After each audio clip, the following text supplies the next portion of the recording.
World, you must watch what you say. If you think criminals deserve punishment, keep your mouth shut. Meanwhile, others can say just about anything and get a book deal. Publishers Weekly calls this new book, In Defense of Looting, a provocative, Marxist-informed defense of looting as an effective protest tactic. Author Vicky Osterwell says looting strikes at the heart of whiteness, of the police, and it's not actually hurting anybody. Yeah, tell that to the countless small businesses destroyed, many owned or frequented by blacks and Asians and others lacking the whiteness the author claims deserves punishment. The author has distance privilege. Unlike shopkeepers or the late Mr. Dorn, she has the luxury of a secure location, immune from what she applauds. This creep supports mayhem that harms blacks, as she hopes to get royalties. But if someone can be praised for advocating looting, what else can they do? If they're rich athletes, they can call out from work to support a man, the New York Post points out, violated a restraining order related to a sexual assault. But hey, you've got the moral high ground in a gated community, unlike the female victim. So long, Me Too movement. You see the trend here? Distance and money keeps you from experiencing the consequences of your own beliefs. When you tell the world you want the police to hit the road, or when you reject help to stop riots and then mock terrified citizens, don't be surprised when mayhem begets more mayhem. Demonize police and dismiss violence, and now let's defend looting. What might be the response to more looting? I bet you didn't think that through. It shows.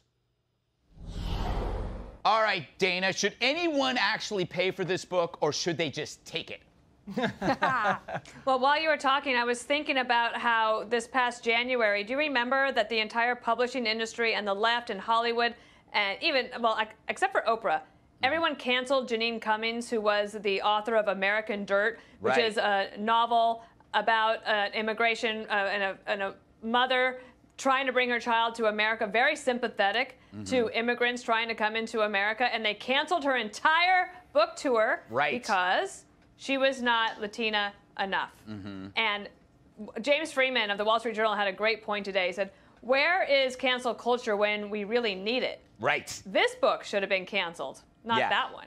That's actually a great point, Kennedy, in the sense that you have the left that goes after cultural appropriation, i.e. cultural looting, but not real looting. No, it's such a gross rationalization. And we are in the cultural reign of terror. Make no mistake about it. And we need to respect the individual and property rights in order to have a functioning civil society. A dysfunctioning civil society turns into Somalia. I do not want to live in Somalia, and I don't believe that woman wants anyone to come into her house and take her little trinkets and smell goods. I think she would probably be the first person to call the police. And taking a pair of shoes may feel great in the moment, believe me. I've bought them. I know how wonderful it feels. The better thing to do is, if you want to dismantle the system, go to school. Even don't go to school. I don't care what you do, but do it as an intellectual. Do it on your own terms. Achieve something, make money, and then you can change the system, and everyone should be encouraged to do just that. All right, Juan, I'm going to give you the opportunity to condemn looting without adding a but after you condemn looting. Can you do it? I could start with it, but here's the thing. I actually agree. Go ahead. I said I agree. I don't know. You guys don't listen to me.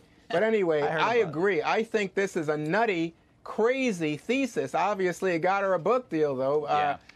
So to my mind, this is damaging. I don't think that anyone should in any way acknowledge or consent to the idea of looting and rioting as a positive.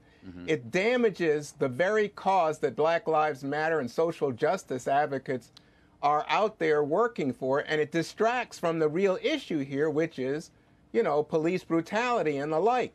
And by the way, I just want to pick up on something. You know, the communities, the neighborhoods that are most damaged by this tend to be poor neighborhoods with Black and Latino people. And so, again, I just think this is damaging and wrong-headed and should not be embraced in any way. The issue with this is, as Joe Biden said today, there's no place in any kind of social justice movement for looting, burning, fires. He says those people should be put in jail. They're criminals. Nobody on the left is embracing this. Except they post their bail after they're put in jail. Kamala and Joe were behind that. They did.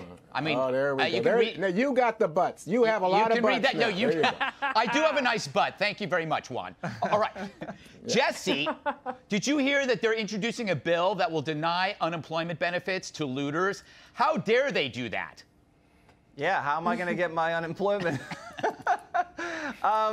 First of all, Greg, how did NPR scoop Fox News on this guest? This is a pro-crime guest, you're saying? And this didn't make it into the Fox News Rolodex? I mean, how is this guest not on Tucker Carlson tonight? I mean, this is TV gold. That's true. I mean, I don't know. I'll leave it at that. I have a lot more to say, but we got to pay the bills. Okay. Thank you, Jesse.